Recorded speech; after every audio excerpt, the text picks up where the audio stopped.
Karl Gunnar Persson is a Scandinavian economic historian whose contribution lies mainly in comparative European economic history. Life. Karl Gunnar Persson was born in Borås, Sweden, then a textile industry centre, and was educated as an economic historian at Lund University. In the 1960s and 1970s he mostly worked as a freelance journalist for the Swedish radio, journals and newspapers. Persson's early academic work was in sociometrics investigating social mobility. He returned to economic history in the early 1980s. He has spent most of his career at the Department of Economics, University of Copenhagen, Denmark, although he lives in Sweden. He began as a senior lecturer in 1975 and later became reader and finally professor. He is professor emeritus since 2013. He has been a visiting scholar at various universities such as London School of Economics, European University Institute and Australian National University. Karl Gunnar Persson has had various administrative duties at his department over the years, including that of deputy head of department. He has been the founding president of the European Historical Economics Society and one of the founding editors of the European Review of Economic History. He is a Fellow of the Royal Danish Academy. Work. Pre-industrial economic growth. In the monograph Pre-industrial economic growth he showed that the traditional Malthusian model did not have a single equilibrium characterized by subsistence income, but in fact a number of equilibria. If slow but persistent technological progress was admitted in a Malthus-Ricardo model, the equilibrium was characterized by positive population growth and income above subsistence. The level of per capita income and the rate of population growth was determined by the rate of technological progress given the rate of diminishing returns to labor. The problem with estimating growth and income levels in pre-industrial societies is the lack of precise national income data. His approach is based on indirect estimates and relies on the possibility of inferring growth in per capita income by using data on changes in the occupational pattern and by implication the consumption pattern. The method uses Engel's law, the idea that households spend an increasing share of an income increase on non-food items and consequently less of the income increase on food. That will affect production and occupational distribution away from food production. An increase in the share of non-food producers in an economy reveals a per capita income increase. Using the method with relevant controls indicate pre-industrial income growth since medieval times of around 0.15 to 0.25% per year. Market integration. In the 1990s Persson was mainly working with the analysis of market integration, arguing that markets which had stochastic output shocks,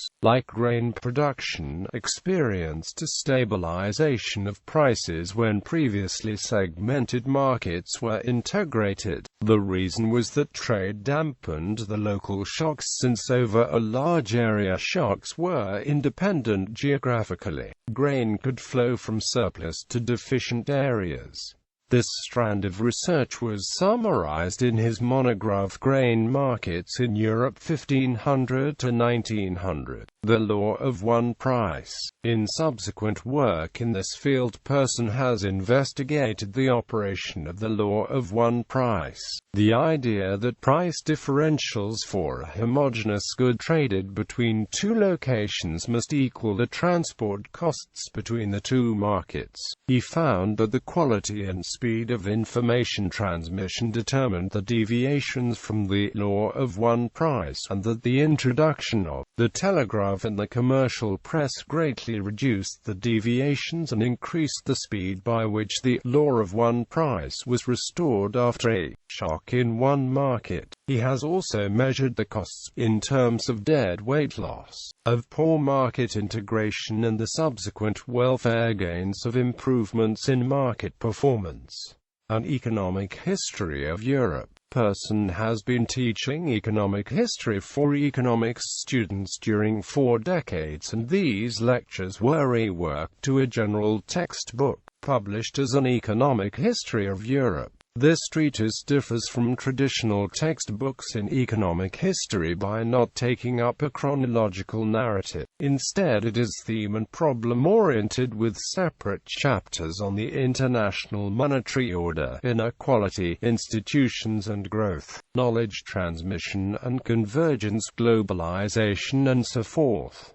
Historical demography. Persson has been working with historical demography since his becoming an emeritus professor. In particular, he is investigating the mechanisms of within-marriage fertility control before the advent of modern means of contraception. Persson is challenging the conventional view in historical demography which tend to neglect within-marriage fertility control before the modern era. He is also involved in a project refining the method of productivity estimates by using occupational data. Selected bibliography. Monographs: An Economic History of Europe, Knowledge, Institutions and Growth, 600 to the present, Cambridge University Press 2010, 2nd revised and extended edition 2014.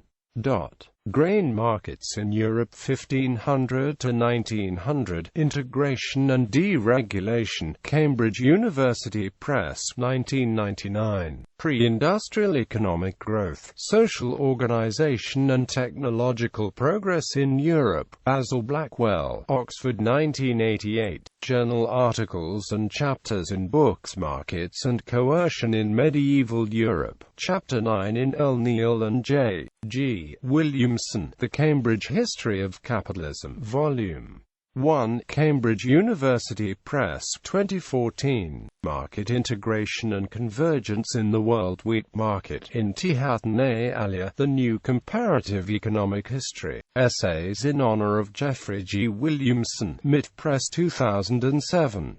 With Giovanni Federico. Labor Productivity in the Medieval Economy. The Case of Tuscany and the Low Countries in B. Campbell and M. Overton. Land, Labor and Livestock, Historical Studies in European Agricultural Productivity, Manchester University Press 1990. The Gains from Improved Market Efficiency, Trade Before and After the Transatlantic Telegraph, European Review of Economic History, 14, 3, 2010.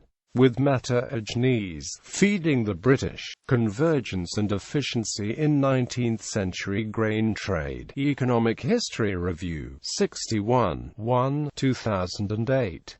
With Meta Ajnes and Soren Rich.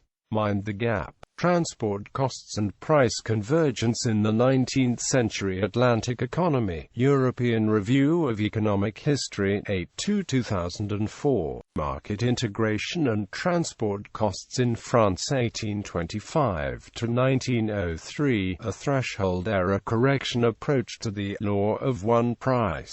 Explorations in Economic History, 37, 2000. With Meta Ajnes.